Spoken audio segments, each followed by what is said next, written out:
Why don't you tell everybody what you made me do? Tell them about the platform hovering over a cliff, over a gorge. How many meters to the ground? 100? I don't know, how many meters? I'll tell you how many. 100 meters over a gorge. It was actually classed as the world's largest cliff jump in Queenstown, the canyon swing. I thought it'd be a great idea for Nic and I to try the canyon swing and literally swing off this beautiful gorge with this beautiful scenery down below. Let's just go back to how far down it was. 100 meters, of which 60 meters is free fall. Free fall, like you've stepped off a cliff with nothing stopping you, just plunging to what felt like my death, quite frankly. And then it just catches you. I didn't even notice the catch because I was already in fight and flight. I think I was like, I had left my body by the time the swing actually swung us across the canyon. Well, I mean, 60 okay, meters. okay. My theory behind us going on a canyon swing, right, was we sometimes need to do stuff that makes us feel alive again. You know, through our grief, we can get really, really bogged down and feeling so not alive. I agree. So this was something that really made us feel alive again. And did it make you feel alive again? Look, first of all, it made me feel dead. Dead inside to my core, and then alive, yes, after I was safe. But I agree with you. I do. Because like I push too to like do stuff that just makes me go, yes, you can still do this stuff. God, you feel good. You get a big adrenaline rush. Like the just whatever's rushing through your body at the time, you just go, wow, like I feel normal and I feel alive. And so yes, that's true. You took it to another level with the canyon swing. And what was great about it was there was a group of us, and we happened to be the very first to actually jump off or to get pushed off. Or we actually had a rope that was holding us, a small little rope that was holding us onto the platform, and we opted to have the chainsaw cut that bit of rope, which was pretty cool. It was pretty cool. And so I think, did you have your eyes shut the whole time? Oh, chances are very high. The scenery was just so beautiful, though. It was so beautiful. But yeah, the actual free fall was intense. It was bloody intense. It was intense. We sort of like, in that free fall moment, kind of went into each other like, oh. I said this to somebody. I actually turned into a newborn baby. How many seconds is the free fall? I think it's only like, 4 seconds or something? 4 seconds to get 60 meters. But in 4 seconds, we were in a double harness together, and we had we've got a handle behind each other, and we're holding the handle behind each other. So I don't know how, but I've actually managed to completely turn in 4 seconds, turn like this, and I've like got her, and I'm like pulling her around, and like, look, it was like I was about to eat her. No, this was you. This was you like. I did set me to the nappy. I don't know how you can make so much movement in 4 seconds, but I managed to do it. I was terrified. I didn't even know I was facing you, to be honest. That's how much terror was happening inside me. It was just like, it was some kind of survival thing. Because you actually thought that you were going to die. That's how you felt. Yeah, totally. Because the free fall, it's kind of like they cut you off, and it's like you were free falling to your death. Like, that's how it feels. Oh, it was horrifying. But I had faith in the harness and the ropes that made you swing up into the gorge, and that we did, and that was very lovely and very calming and relaxing, that bit, wasn't it? It was quite serene. I could have, at the bottom there, when we were just swinging and hovering over that water, and they left us down there for a little while to obviously take in a bit of scenery. Yeah. I could have spent a lot more time just hovering there, because that was really stunning. It was beautiful. Yeah. Very pretty. And then they pull you back up to the top, and kind of as they're pulling you in, they're kind of like getting you closer and closer to the platform. And that was like terror in itself, to be honest. As they're pulling, I was like, and you've got your foot up, and you're like trying to grab, like, pull me in now, and you're just like still hanging back there, and you're like, oh my God, don't drop me. Well, they were actually, the guys that worked there were actually joking that they were going to let us go on freefall again. Yeah. And I think we were both like, no! But then as soon as we got back on the platform, I was like, oh my God, I want to do that again now. But I didn't. And the rest of the group's waiting for their turns, and they're up on the platform, and, you know, you come out of this horror and you get back onto the platform and they go, how was it? And you go, it was really good. Yeah, you'll be fine. You're going to love it. And then the next couple go down and all you can hear is...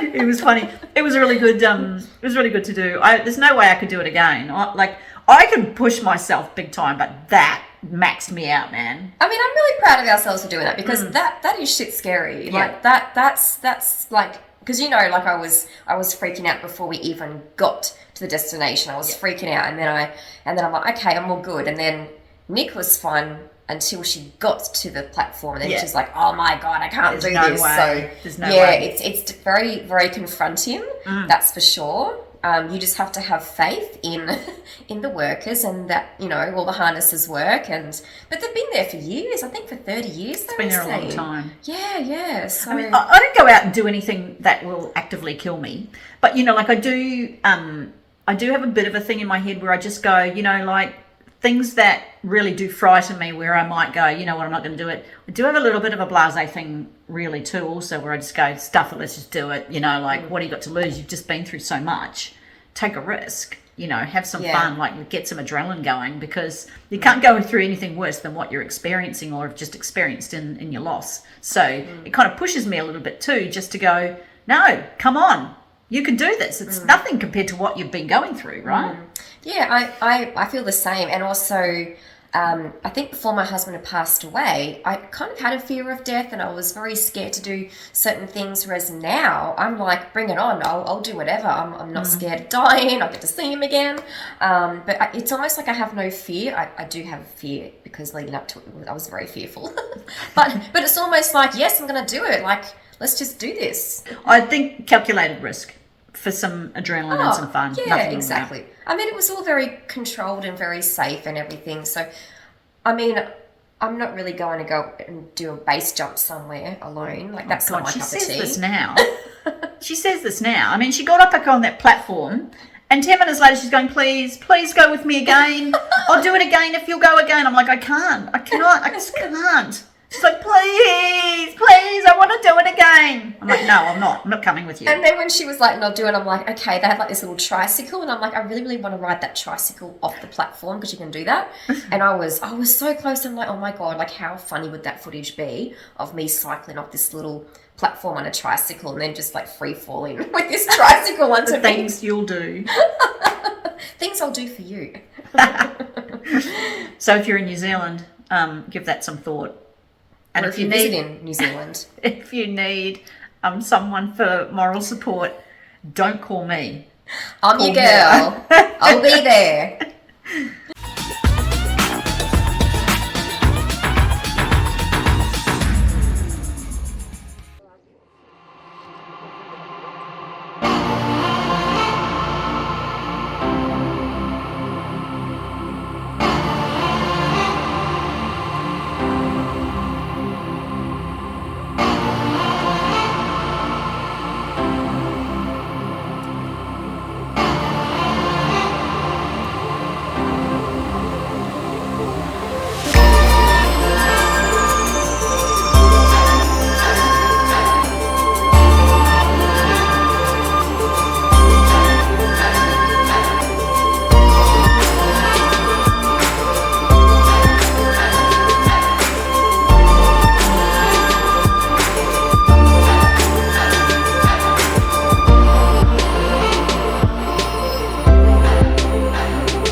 we've survived the canyon swing in New Zealand. It was full on. We were like pooping our dacks beforehand. We were we were so terrified. So I did a little bit of pre I can't do this. And then as soon as we got here, I was fine, and Nick's like, oh my God, now I can't do this. But so glad we did it. It was scary. Horrifying. It was horrifying. It was. The free fall was only, 3 or 4 seconds long, but it was just intense. It was intense because you were like facing the ground, plummeting towards the ground. Beautiful scenery though, may I say. So, but yeah, plummeting towards the ground, and it just took your breath away. I actually turned into a newborn baby on that thing. I could feel myself like going into the fetal position and grabbing onto her. I don't know if you could even feel it. I was just like, and I just like was turning in towards her, like I was about to suck my thumb. She nuzzled into me like, ooh. It was like 3 or 4 seconds. I fully was a newborn baby. The footage is really funny. I've never been so horrified, and she wants to go again. Oh, I want to do it again. It's only like just can't. $65 to go again, and I'm like, I don't want to do it by myself. You got to do it with me, Nick. But she's like, no. I just cannot. I can usually push myself to do something, but that I can't do that again. Honestly, it was such a great experience, and the scenery was beautiful. So once you free fell down, you were swinging in this beautiful canyon with this blue water down there, and these beautiful trees and little private beaches and just stunning scenery. So yeah, so it was good to have a bit of intense scariness and then have a beautiful, nice, relaxing swing in the canyon. The swing was nice. But yeah, awesome. So glad we did it. Bye. Giddy up.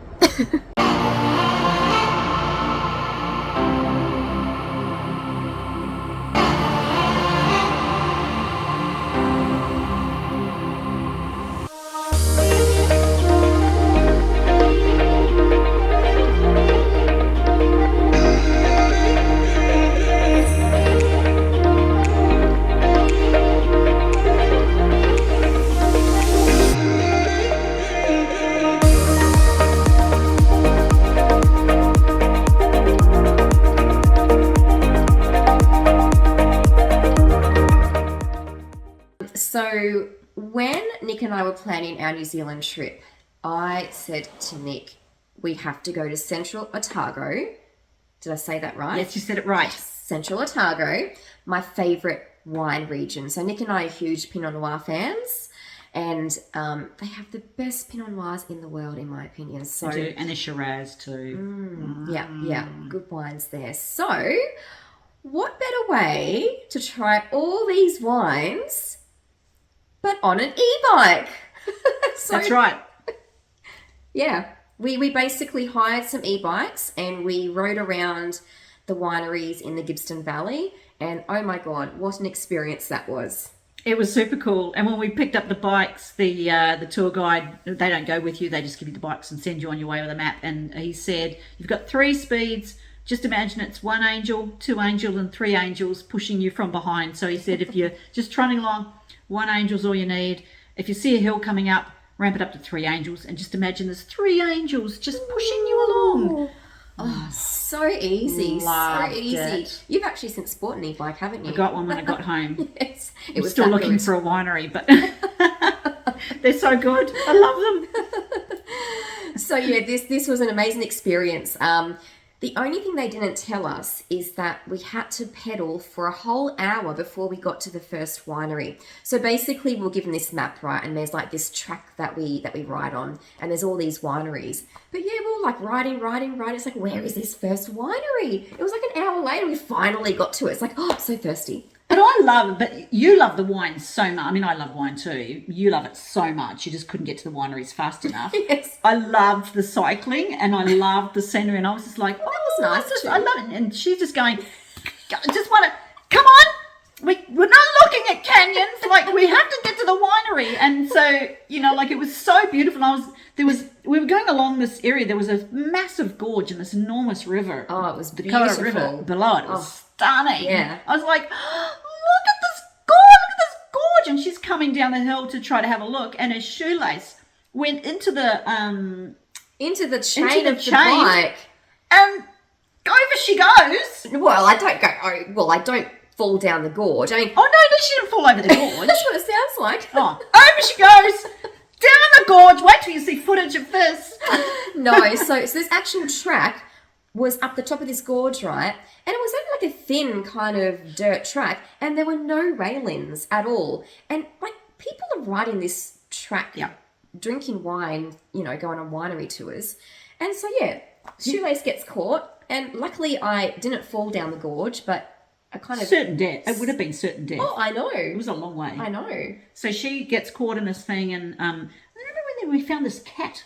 Oh, this random cat. Yes. Random cat. Was it a kitten? I can't remember because I was a couple of wines down at that stage. Small. It was a little cat. Could have been a kitten. May have been a fully grown cat. We actually don't have full memory of the day, but he was cute. He liked us. He wanted to come along. Yeah. He was kind of in the middle of nowhere, but I'm sure that he had a home somewhere. Totally forgot about him, you know. Yeah, he was very, very cute. Not a cat person myself, but he was very cute. Yeah.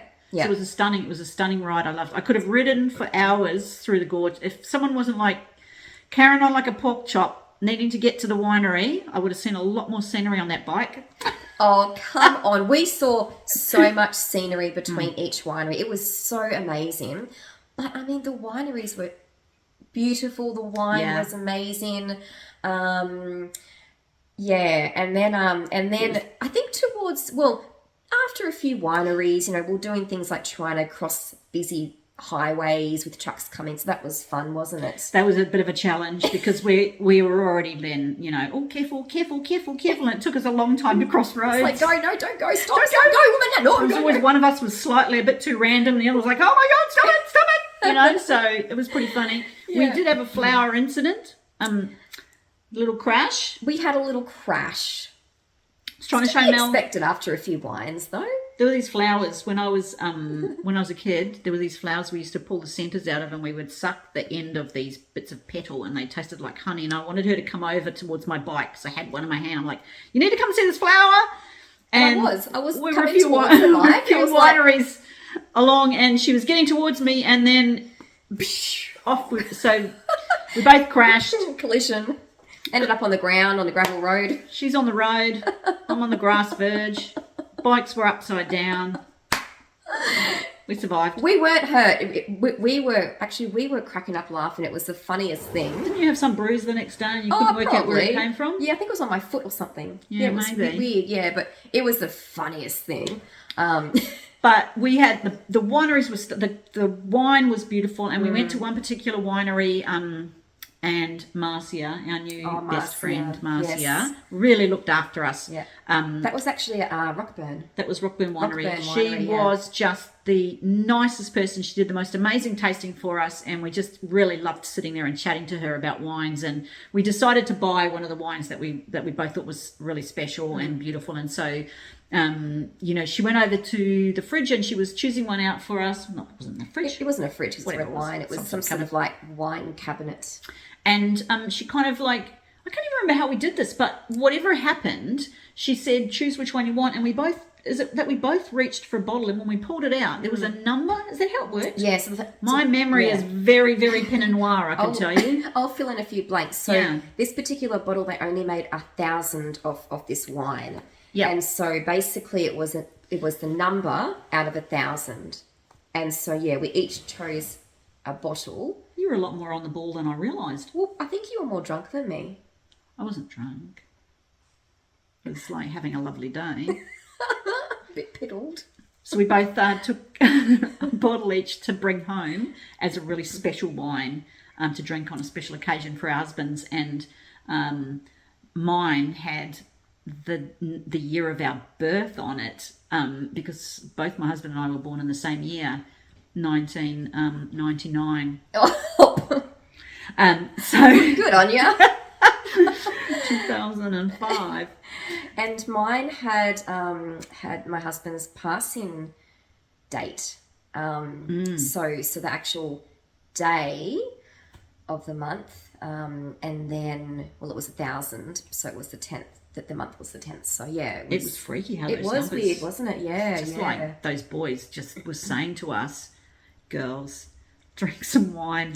It's on us. Yes. I'm going to buy this bottle for you. Yeah. Send it home. Very, very special bottle, and I think it's going to be one of those bottles that I will drink on like a special anniversary, whether it's his passing anniversary or whether it's his birthday, or I think maybe his passing anniversary, given that the date's on there. I think that's kind of that does feel yeah, right. Yeah. And potentially for mine on his birthday, maybe we're only a few days apart, so maybe it'll be something where I drink it to both our birthdays and something, I don't know. Yeah. We'll find our time. Yeah. Yeah. So overall, it was a great experience, and so basically at the end of the day, we were told to meet at 4:30 at the very last winery. And so we were sort of, on our bikes trying to get to this winery because we wanted to do a wine tasting there. Well, we were late already. We got there at 4:31. And he's like, what's this called? 4:31. We're coming in hot. We're like, oh, Drax, we can't get a wine. He's like, if you're quick, you can run in and get a wine in a takeaway coffee cup. I'm like, let's go in and do that. So, gave him our bike, and we ran into this winery, and Nic goes to the bathroom, and I get 2 coffee cups full of wine, and then I trundle down to the bus, and I'm walking down the hill towards our bus, and it starts closing the doors and pulling away, and I was like, hey, wait. I didn't realise that. Yes, I was like, wait. We're leaving. And then the bus kind of goes, and I'm not sure if she did that on purpose because she knew that we were lagging behind. She's like, watch this, everybody. Let's scare her. Watch this. Anyway, Terrible. So I jump on the bus and I'm like, oh, thank you so much. And people are saying to me, oh, that's smart, buying coffee. Yes, very smart. And I was like, there's actually wine in here, not coffee. And then I'm like, oh, wait, my friend Nic's not here. Wait. And then we all look up the hill, and here comes Nic. She's trundling down the hill, still with her bike helmet on. Classic. The whole bus is watching Nic come down this hill, running down with the helmet on. Funniest thing ever. See, if they'd left us behind, there would have been one helmet down. I find it really interesting that they got our bikes off us, put them on the trailer, and then decided to leave us there. Hey? 4:30, we're Got your going. bikes back. Hard and fast. 4:30, we're going. Hard and fast rule.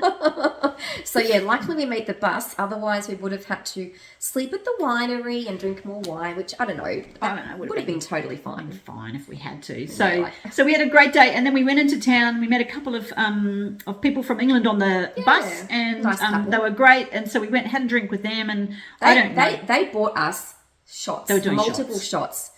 That's not a good idea. It's not a good idea. We went downhill like an absolute, bag of spuds. So fast forward a couple of hours later, the two of us are sitting in a pasta restaurant. A pasta restaurant or an Italian restaurant? Well, it might have been Italian. All I could see was pasta. Restaurant. It's the pasta! Pizza there too. I think it's actually an Italian restaurant. Okay, it was an Italian restaurant. That serves pasta? And we were having a pasta, and both just could not control our tears. She'd been crying a lot longer than I had. But she was set very me emotional. Off. She'd absolutely lost her mind. And then Thanks. she started to affect me, and then my mind went. And then we were both in this restaurant. Thankfully, it's a really old, almost like a miner's cottage kind of thing. Like a cave. It was like a cave. Very low ceilings. It's very dark. It's quite, there's not many tables. You're quite well spaced apart. So I don't know. I barely even tried to stop crying. I couldn't. We were just sitting coming there, and coming and coming. crying, eating our pasta, crying. I mean, Basket cases. How mortifying. Seriously. But then this is why I pulled back on drinking wine, because there's something about it that makes me so emotional nowadays. Once upon a time, that was never the case, but now it brings it out in me. I blame the shots. So wine, I'm fine with wine. It's when spirits gets mixed in, that's when I get emotional. And that's why I don't drink spirits. So this English couple, shots, no go zone. That's what caused me to cry. Got so emotional. If they watch this and see you blaming them, they don't know that it's them.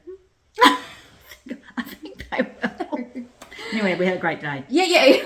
Overall, it was a fantastic winery e-bike tour, and we would highly recommend that. Nic wants to do the tour again, but not go to any wineries, whereas I want to do it again and just gun it to each winery. So we've got like a different tactic next time, don't we? No, I want to go to wineries. You just want to do all the scenery and... But I would have loved more time riding those paths. I could do like a separate day riding and then a separate day I wining. think you can actually do multiple day winery tour. You can actually hire the bikes. Oh, can you? Over multiple days and stay somewhere. Yeah, I think I saw that somewhere. There's a few rides in New Zealand. You can rent the bikes and ride along lakes, and there's one in particular. There's one called the Otago Rail Trail, very popular. and that one you can get transported back on boat and things like that. So ride one way, come back on a boat, cool. things like that. Yeah. So it was super cool. So take a look at some of the footage, and you know, when we said that we were pulling back on drinking wine, that's not all the time. Well, I mean, when you're in Central Otago in New Zealand, you can't say no. That was so much fun. I know. It was awesome. Definitely a highlight in our trip. I love their wine. Yeah. Love their wine. All right, enjoy that. Ciao.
No, carry on. Oh, shit. Here we go. Ah! I'm on it. God, this is beautiful.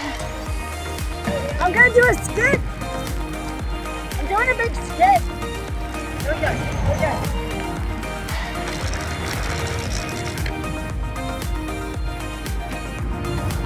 Okay, we're good on the left. Good on the left. Good on the left. Okay, that No, we're side's not. good. No longer good. Not good. Okay, run it. No, don't. No, don't. We're no good. No, go. Go. Okay. Okay, we're good.